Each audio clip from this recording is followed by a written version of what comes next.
guys, it's Kyra from KyraWilliamsFitness.com, and today we are going to do L-sits on benches.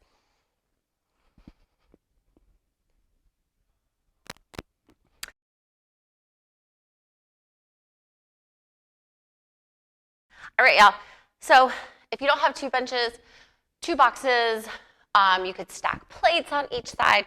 We just want something that's going to be the same height on each side. We're going to have them parallel to one another. You're going to be in between the two bases, and the first thing that you want to do is I want you to push. Your legs are still under you at this point.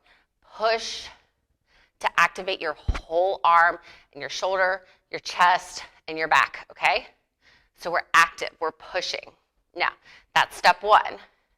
Step two is get light on your feet. This might be where you are, okay?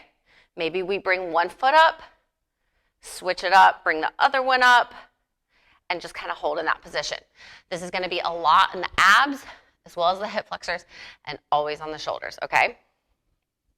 From there, the next step would be bring both feet up with your knees remaining in a bent position. That might be where you are.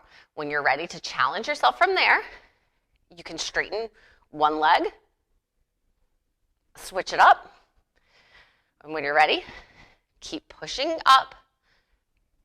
Both feet come up, and we're aiming for our feet to go as high as they absolutely can. If your feet sag down here, you need to gain more strength in your hip flexors and activate your hip flexors even more, and that's what's going to allow you to bring your feet up higher.